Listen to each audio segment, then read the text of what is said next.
Selamat pagi. Di sini saya Fikri Arifan Cahya, selaku mahasiswa magang yang ada di Kominfo akan mewawancarai salah satu kepala dinas yang ada di Kota Magetan, lebih tepatnya Dinas Permukiman Kota Magetan.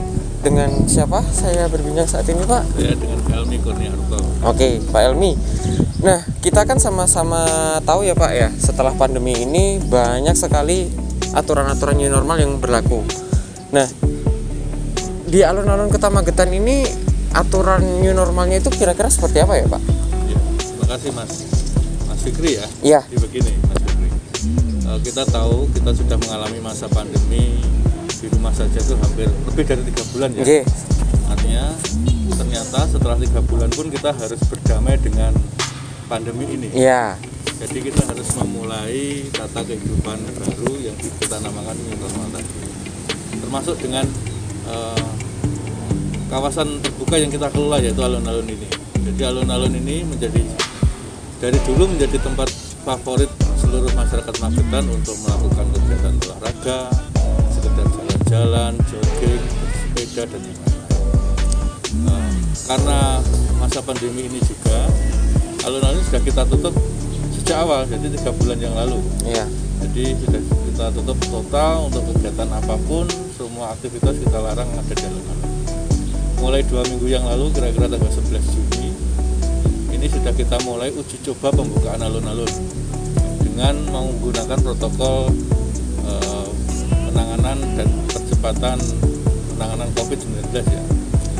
Protokol ini harus dipatuhi semua pihak, artinya seluruh stakeholder yang menggunakan alun-alun ini. Yang pertama tentu saja pedagang kaki lima, yang karena di pelataran parkir timur ini ada tempat berdagang Pujasera kaki lima alun-alun. Itu kita mulai dulu dari sosialisasi, kemudian kita simulasi, baru kita buka pada Sabtu tanggal 11 itu, 11 Juni itu. Kita pantau terus, tiap nanti evaluasinya mingguan. Adapun yang harus dilakukan oleh pedagang, yang pertama di setiap lapak pedagang harus ada tirai plastik untuk penghalang. Kemudian pedagang sendiri harus pakai masker. Kemudian harus pakai kaos tangan plastik untuk melakukan aktivitas menyiapkan makanan dan jual beli terhadap. Oke. Kemudian harus ada sarana cuci tangan di tiap lapak. Itu yang dari sisi pedagang. Kemudian kita juga mengatur jarak lapaknya ini cukup, artinya tidak akan ada pedagang dengan pedagang menggerombol, jadi jaraknya cukup jauh. Kemudian yang boleh berdagang di sini hanya pedagang makanan saja, pedagang makanan dan minuman. Kalau dulu kan ada mainan anak-anak, ya. Itu kita tidak bolehkan karena itu sangat rawan mengumpulkan massa. Juga kita nggak bisa menjamin sanitasi alat yang dipegang anak-anak itu. Nah ini yang ini. Kemudian yang di parkiran atas ini sudah nggak boleh ada motor, Mas. Oh ya. Sini nggak boleh ada motor. Jadi sini untuk tempat kalau orang beli makannya di sini. Dan memang harus sering mengingatkan untuk seluruh masyarakat yang pengunjung. Dari kami sudah menyiapkan banyak sarana cuci tangan seperti itu, gendong-gendong seperti itu, juga papan-papan peringatan seperti banner dan papan kecil yang kita tanam di banyak tempat untuk mengingatkan kita bahwa kita harus cuci tangan, tidak berjabat tangan, menjaga jarak dan sebagainya. Evaluasi ini memang harus kita lakukan terus, dan ternyata memang kita harus mengingatkan terus ke seluruh masyarakat. Kita pakai siaran yang pakai rekaman yang kita siarkan nanti di sana, loudspeakernya alun-alun, itu kita setel terus, Mas. Dengan tidak mengurangi, kita mengingatkan secara langsung pada saat pengunjung tidak pakai masker. Penjual lupa memakai masker juga begitu. Nanti setelah ini sudah jalan 2 minggu, tentu saja ada evaluasi terkait dengan hal itu. Salah satunya bila ada pelanggaran, apakah dari pedagang atau pengunjung, itu nanti kalau yang jelas paling mudah itu kalau pengunjung kita larang masuk kalau tidak pakai masker. Oke. Tapi kalau pakai masker belum dipakai, kita ingatkan untuk dipakai. Jadi misalkan masih gantung begini ya Mas, ini kita pakai, suruh kita pakai maskernya. Tapi kalau pedagang tidak boleh sama sekali melayani pembeli yang tidak pakai masker. Antar pedagang sendiri ada paguyubannya. Mereka saling mengingatkan. Kalau itu diingatkan 1-2 kali masih terjadi, nanti pedagang yang bersangkutan kita suruh tutup, tidak berjualan 3 hari. Itu sebagai wujud sanksinya ya. Kemudian kalau pedagang ini ketahuan lagi melanggar lagi, kita tutup lagi 3 hari. 7 hari. Oke, itu berarti peringatan kedua 7 hari ya Pak ya? Itu sudah sanksi kedua.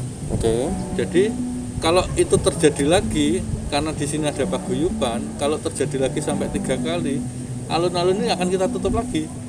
Itu dalam evaluasi dalam 3 bulanan. Jadi karena memang mungkin saja banyak pelanggaran dan kita tahu tren pandeminya COVID di Magetan ini belum turun, masih sedang grafik eksponensial naik begini, dan ini mengkhawatirkan bagi seluruh masyarakat Magetan karena bisa saja ODP itu bisa di sini, atau kita memang begini, alun-alun kan memang sangat terbuka, siapapun bisa lewat sini, bisa masuk sini. Kita bisanya menyaring yang hanya masuk ke kawasan kuliner, itu bisa kita saring. Tapi kalau yang jalan-jalan naik sepeda itu dari mana aja kita nggak tahu. Makanya ini kita sangat waspada di sini. Dan yang misalkan yang jalan-jalan atau sekedar jalan kaki sepeda itu kalau dari luar kota yang zona merah bagaimana? Kita nggak bisa menyaring kan KTP-nya dari mana, kan nggak mungkin kita nanyain satu-satu. Nah untuk itu memang kita harus meningkatkan kewaspadaan di sini aja, lebih penting karena memang kita sangat menjaga masyarakat kita yang sudah sehat. Oke. Nah Pak, kalau untuk pedagang sendiri seperti yang Anda katakan, bisa Pak dibatasi jumlahnya, terus protokolnya apa segala macam, kan ada paguyuban.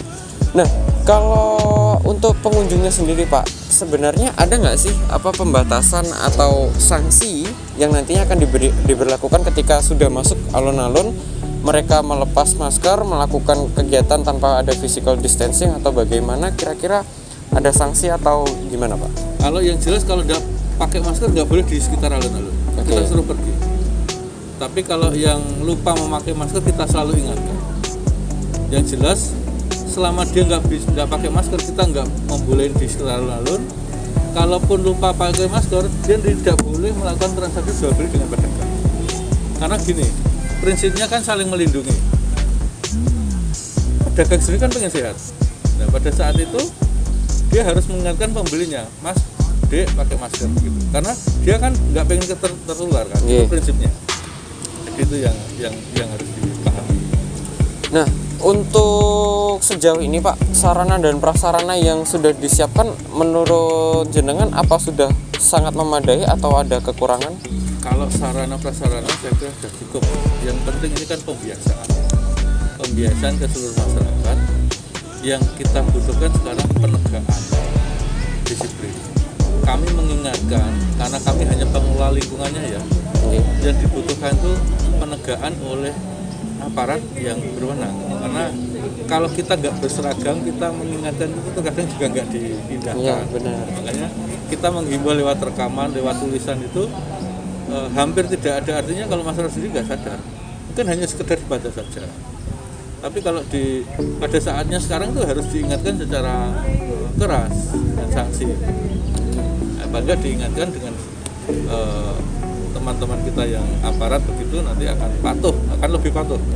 Masyarakat kita kan masih seperti itu. Ya, benar. Nah, Pak, dari yang jenengan katakan akan lebih baik kalau ada aparat yang menegur ya Pak ya. Nah, kalau dari Dinas Permukiman sendiri, apakah sudah ada kerjasama dengan Satpol PP atau mungkin aparat negara untuk ikut berjaga dan membantu mengingatkan mungkin? Ya, kami sudah meminta, karena ini untuk penanganan COVID itu komandonya di gugus tugas. Jadi kita melakukan koordinasi, menyurati, dan sekali-sekali on call. Jadi kita minta bantuan pada saat pelanggaran, atau itu kita minta teman-teman Pol PP untuk patroli, untuk mengingatkan. Dan pada saat ada pelanggaran seperti malam minggu kemarin Mas, kita tutup, ada diangkut itunya, ada mainan anak-anak yang masih belajar. Kita minta, kita kasih waktu 1 jam untuk membereskan, kita suruh tutup, dia suruh pergi. Itu itu harus ada PP yang mengamankan. Nah, kemudian yang kita tahu nih Pak, antara hari biasa Senin sampai Jumat dengan Sabtu Minggu itu kan jumlah pengunjungnya kan berbeda Pak. Apakah ada peraturan yang dibedakan antara hari biasa dengan hari-hari libur itu? Pada prinsipnya itu tergantung dengan jumlah pengunjung saja. Jadi alun-alun itu kan adanya kawasannya segini Mas. Oke. Kalau Mas ada di sini Sabtu malam dan Minggu malam, itu pengunjungnya luar biasa. Kita berusaha membatasi pengunjung. Kalau peraturannya tetap sama, kita harus konsisten peraturan. Yang jelas kalau pengunjung membludak, jarak antar ini kan nggak bisa kita penuhi. Yeah. Dengan kita melakukan dengan cara kita membatasi pengunjung dengan membatasi mobil dan kendaraan parkir. Jadi kita minta jalan selatan ini kita tutup nanti. Oke. Supaya orang yang parkir nggak bisa. Kalau orang nyari parkir sulit, tentunya nggak akan kesini. Iya. Ya itu mengurangi niat. Putar balik ya. Berarti paling nggak, alurnya sudah penuh, mobil nggak bisa parkir. Berarti kan putar balik atau mencari tempat yang lain. Itu salah satu strategi kita untuk mengurangi pengunjung untuk Sabtu Minggu. Oke. Karena begitu pengunjung banyak itu jarak amannya nggak bisa terpenuhi. Iya benar. Kalau mungkin pakai masker semua, tapi sama aja kalau jaraknya nggak terpenuhi. Iya. Itu yang jadi kendala kami. Pak, alun-alun Magetan ini kan sekarang sudah jauh lebih baik ya Pak ya dibandingkan sebelumnya. Banyak tempat-tempat yang bisa digunakan untuk bercakap, bersantai segala macam. Apakah ada Pak dari Dinas Permukiman ini menitik beratkan bahwa tempat ini yang berkemungkinan besar berpeluang untuk menjadi penyebaran COVID? Apakah ada dan bagaimana sih Pak Dinas Permukiman itu menanganinya? Kita alun-alun memang banyak spot ya Mas, spot lapangan terbuka hijau ini, tempat basket, tempat olahraga juga sekelilingnya. Kita nggak bisa fokus di satu tempat, kita harus waspada seluruh tempat karena memang pergerakan manusianya kan hampir ke seluruh alun-alun. Yang membahayakan itu kan kalau berdiam lama dalam satu kelompok-kelompok yang kecil begitu, kemudian interaksinya tidak cukup jaraknya, itu kan yang membahayakan. Bisa saja dalam satu kelompok kecil itu ada yang sakit, itu nanti kalau jarak nggak cukup bisa menular kelompok kecil. Itu yang harus kita waspadai. Makanya kita tidak memfokuskan di satu titik atau dua titik, tapi kita fokuskan semua seluruh alun-alun, baik di dalam maupun di trotoar. Oke, berarti semuanya sudah dipersiapkan sebaik mungkin ya Pak ya. Terus untuk evaluasinya tadi dilakukannya berapa lama sekali Pak? Kita evaluasi tiap mingguan. Oh, tiap minggu. Jadi biasanya kejadian menonjol itu kan Sabtu dan Minggu. Jadi biasanya kita Senin itu kita evaluasi, dan kebetulan gugus tugas itu melakukan evaluasi tiap hari Rabu. Dengan Pak Bupati. Jadi kita siapkan bahan presentasi untuk kita lakukan evaluasi di gugus tugas. Karena semua evaluasi itu dibahas di gugus tugas.